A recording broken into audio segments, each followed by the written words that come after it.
They got Tbull here. Today we got to look at the Lightning. Vian?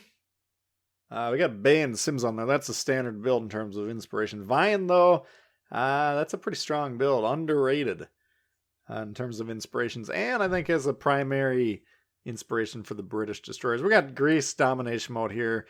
We'll be taking a look at this game. But Vian, if you noted in the slot 4, he's got income and dispersion. His base trade, of course. Then we got ship camo. We got concealment mod. There's just a lot to it. So once again, kind of like the Norm Scott build that we saw a few days ago on the American Light Cruiser. Same idea on this thing. And I think the Vian inspiration and the Von Essen, aka Dimitri Du, I'd say those are probably the two most underrated builds in terms of, the player base as a whole. I know a lot of you guys that follow my channel see the value in both of those, but in general, you can usually tell if you're going against someone with a strong incoming dispersion build just because if your shots are dialed in and they're kind of going in front of the ship, behind the ship, to the left, right, it's like, okay, I know what you're up to. And Dimitri Dewey, of course, makes it harder to angle when they're trying to protect against your AP. So, domination mode, Greece. We're center spawn now. Interesting. Normally, I don't like to move, columns like we spawn on B, for instance, here. But we got 2 destroyers, and I really don't like putting destroyers on B in this map anyways, because it usually becomes stalemated very quickly. If we move to the wing, we spot A, and we actually can spot into B as well. So if we don't play A, this side's kind of at the mercy of the other team to an extent. And B is just any ship can capture B, or at least contest it. Usually, both teams will put a ship on it on each side. Radar coming in hot here. There's the Cleveland. Early radar, and it looked like it actually ran out there. Now, note A is already being captured, and that's because one of their destroyers spawn over there. That's fine, as long as we can get over here to pressure the base, or at least contest it. Sent those torps a moment ago towards that Cleveland. I hope he's going to go in the gap. Cleveland, probably the top target from my perspective in this match. Of course, very strong radar. We don't know if the Minotaur, which they also have, that might have radar as well, but Cleveland for sure does.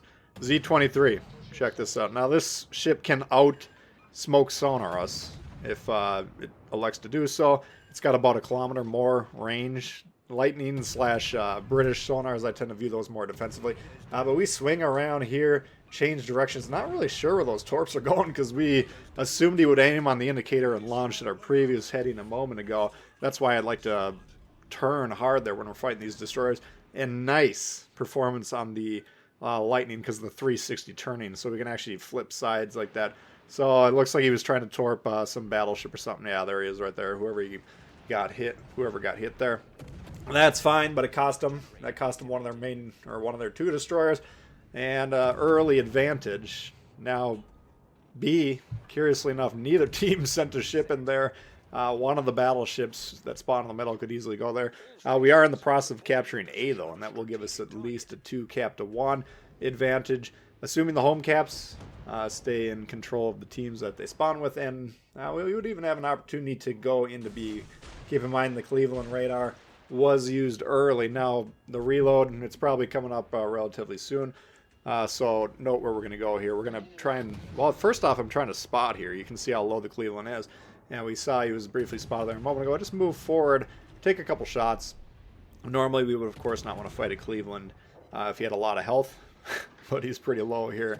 And maybe if we can get him with a couple hits or maybe even a fire, we can get rid of that ship. Because once again, that radar is kind of the biggest threat to us on the team. Now, the enemy still has 1 more destroyer, and it's actually a Pablo, the Olo Emilio. So that ship, we'll actually fight that in a little bit here. But that can be difficult for the Lightning. It's got quite a bit more HP than we do. And there goes the Cleveland a moment ago. So things are looking pretty good. We're up a ship. We did lose, I think it was a Brandenburg that got the torps earlier, but we got a cap. We got a destroyer. Advantage blue team in this instance, so far at least. So now we're moving into B. Do we want to move to the north side, try and get some torpedo strikes, or get to the south side, play it safe? South side is the correct answer. Okay, when you're in these destroyers, I usually try and keep to the home spawn. If you draw the line across the map horizontally, right through the middle of A and B, and in between B and C. You want to spend the majority of your time as the destroyer in the early to mid game in your own home spawn. If I go to the north there and either the Pablo spots me or something spots me inadvertently, all of a sudden, look at those ships there. I got 2, 3, 4 ships until at least that Yamato died a moment ago. Those guys could all blast me point blank range, and that would be game over. Okay, so you don't going into situations where you're not really sure where everything is. Play it safe, and in general, you're safer on your own side of the map. So don't resist the temptation. You see a lot of amateur destroyer players just willy-nilly heading deep into the enemy spawn, and usually they have no support, and usually they don't last too long. B is contested, and we're keeping an eye on the map here. We got a lot of these battleships accounted for. Got a couple Jean Barts holding each other's hand with the will to rebuild perk. Fabulous job there. But we're looking at the map, and prior to them getting into B, the base was already contested. So we can already assume the Pablo is in this base. Now, he was last seen quite a bit of ways away here. Oh, now he's finally spotted. But prior to that, I think he was seen in the eastern side of the map. So we weren't really sure where he was, but we do want to be keeping an eye on those battleships. Now look at these guys. They're slowing down. Anytime these guys are doing this business, where they think they got infinite health just by parking next to each other, you got to really focus on one or the other. Okay, so I launched the torps with those guys, hoping that they were just going to kind of sit there, duel. But the Pablo was coming through here. And even though those torps weren't aimed at him, they are functioning as zoning torps there. And wham, we get him with one there. Saw where the splash was. Going to try and follow up with a little bit of fire here.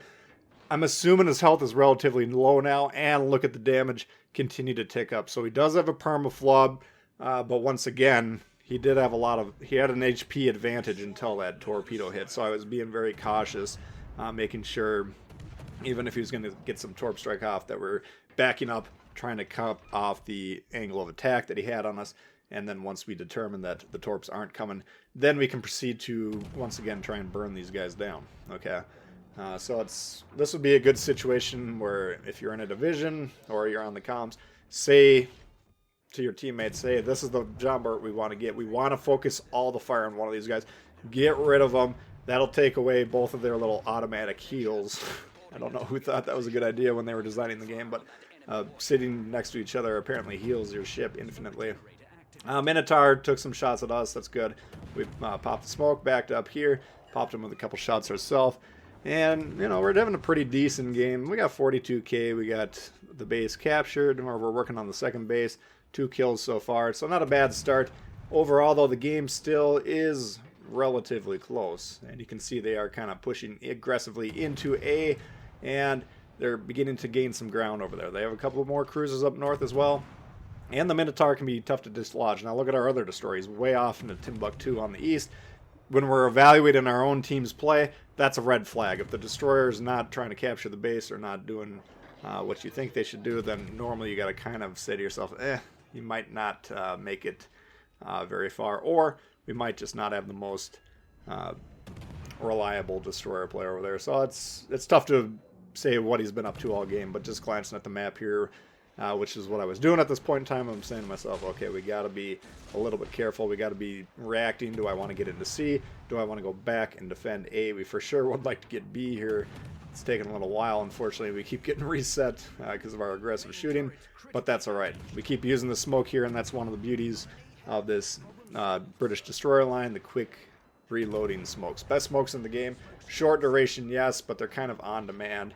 And you can just plop them down as long as your team's got a line of sight on whoever you think you want to shoot at. You can get a minute's worth of shots at them basically for free. So very powerful. And the Lightning, by the way, those of you that have been playing the game really since launch, this was probably considered the strongest ship at launch. Certainly kind of the fan favorite in terms of destroyers. You don't see it quite as much these days, but I still think it's a pretty powerful ship in general. So don't sleep on the Lightning. A lot of fun to play. But getting back into the game here, kind of a little disappointing that it's taken this long to capture this base. There's a lot of points that we've left on the board. Yeah, we're still 2 caps to 1, but A is contested. And, C, does it look like they can't capture C?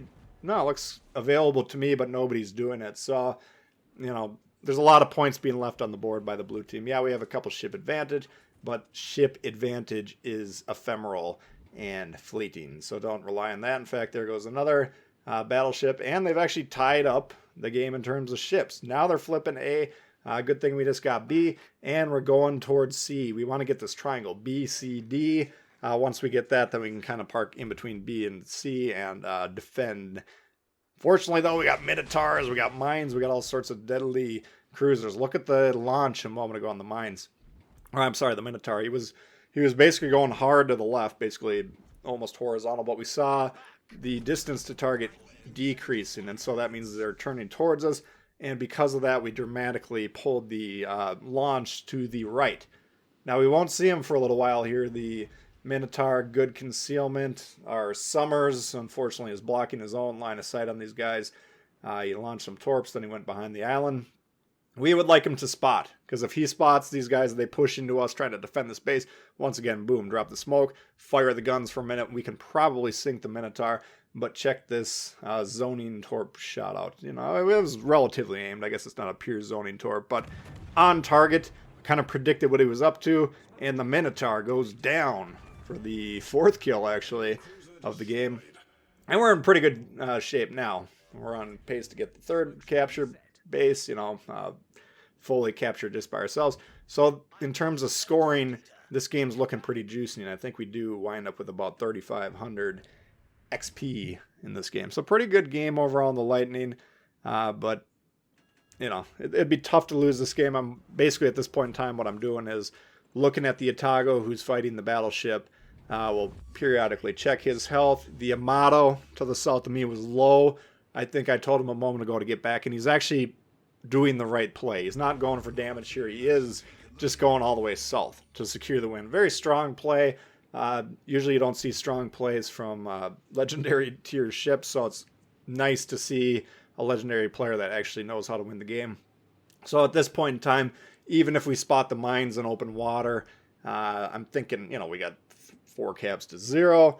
The Yamato's disengaging. I could actually open fire and just try and gun this mines down. Now, if I can get him to shoot once, I could also drop anchor, pop the smoke, and then the Summers would spot him due to the increased visibility from him firing the gun. So that's also another play there. Look at the Otago takes out the Odin. Great job there.